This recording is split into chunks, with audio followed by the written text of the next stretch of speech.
Good morning. How are you doing, Jim?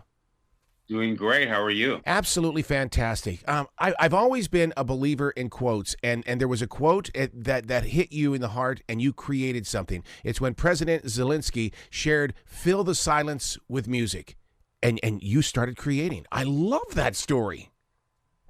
Well, ideas for songwriters come from all kinds of places. If you just listen to what people say, whether it's a conversation about a love, a breakup, a friendship, or a world event, or any kind of political culture of any kind, um, there is there's meaning in what people say, and that's what songwriters do, is they reflect world events and what's going on in the way people feel, is what a great songwriter does. Well, your song "Peace, Love, and Joy" fills up that silence because I mean, you know how the media is right now. They're trying to paint this bleak picture as we go into the colder months. But the impact of this video, I want listeners to go watch this video. I feel that there is a global united here front here that says, "Hey, look, love or peace, love, and joy." Absolutely. Even if it's for 3 minutes, to be reminded of humanity, kindness, celebration of any kind, and trying to think about the impact of what is really happening, instead of look at the politics of it. Look at the emotion of it and the humanity. And so uh, that's what I feel like this song does. Is just it's a reminder, and again, all of the proceeds go to Zelensky's foundation, uh, for help to rebuild Ukraine. My neighbor Joe Lindsley is in Ukraine right now as a journalist, but this is the type of journalism he's doing. He's meeting with the musicians because he's trying to do everything humanly possible to preserve the music and the stories that go with the music. Well, it's very hard for us to relate to that reality. It's one of the reasons that it gets, uh, the focus is off of it after its initial, highlights, if you will.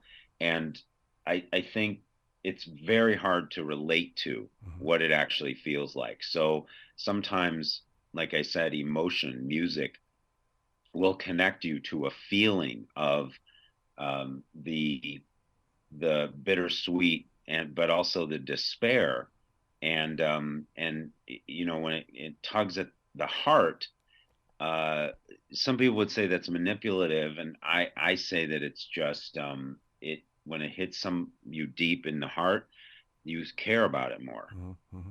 I love the idea that you're going on this Christmas tour because it really gives us an opportunity to create brand new family traditions, to be able to go with neighbors and friends and stuff like that to see the performance because your music has a way of getting inside us and staying there. Well, thanks for saying that. This is the 25th anniversary of the Christmas I tour. love it. And even during the pandemic, we did every single night. We played virtual on the tour, as if it were for every city we had planned to go to. So we went out last year. We had 25 dates last year at Christmas, and this is, um, another year that we're celebrating. So it is, and it's all over the map this year. I wanted to start on the West Coast because a lot of times we didn't get to the West Coast, but we are coming to, the East, and down in Raleigh and Mm-hmm. Virginia Beach and Atlanta. So we're not right targeting in Charlotte. We usually do play Charlotte, but this year it's going to be those others and in the area. And it is really, a labor of love, and it's such a fun tour. When people come, they smile, they escape. I mean, to me, the sign of a great show is you're just happy when you leave and you don't know why. Well, you know what I love about it because I've caught your performance is that everybody gets to dress up. We get to put on the Christmas coats and we get to put on the Christmas stocking caps and stuff like that. And it's like a whole entire community is coming together to celebrate this just beautiful moment in our hearts. Well, and the other thing is, live performing is, that experience in every city is one of a kind. It's a gathering place for local that's a local experience, Hmm. that's not something you watch that the whole world can watch on streaming. It's unique to the environment that it's in and whatever's happening that night, and that's what makes it memorable. Is every night is special. When you put a show like this together, do we get to see the Shaws and stuff like that, the people that you perform with? How does everything come together? Yeah, I always have special guests that join me. This year, Matt and Savanna Shaw, Oh, I love father them. daughter. Yeah, they really blew up, and they're it's such a compliment to what I do. I only want to have guests that feel like they belong there, and that instead of just, oh, I really like this singer, I think I'll bring them on tour. There has to be a reason for every choice that a performer makes, to make sure that the show itself has an arc, that there are surprise moments, emotional moments, energy moments, and so the guests provide a nice weaving through the show of all of those things. This is a moment of giving from you to the world, to the nation. There's got to be a way where we can give back to you. The website, I mean, the merchandise and stuff like that. What would you suggest is our way of giving back to you? Oh, I mean, that's a really kind question. I don't get that question very much, but frankly, as a performer, and I think many would tell you this, that the experience itself really is what people give back. It's not just in a show the performer giving; it's the audience engaging and giving back. And there's no greater feeling than of appreciation for your art. What's next for you? Because you can't turn this off. I've been with you from the beginning of time. I've been in radio for 43 years, and there's always been a Jim Brickman on our radio station. So therefore, what is up next?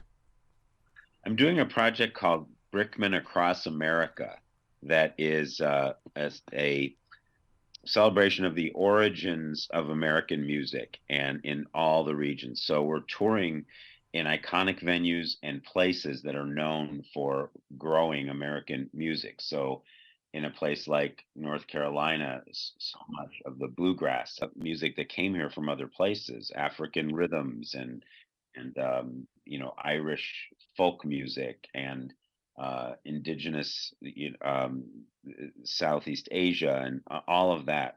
And so it's a project that is just so much fun because you get to do all these styles and really explore what how that came to be.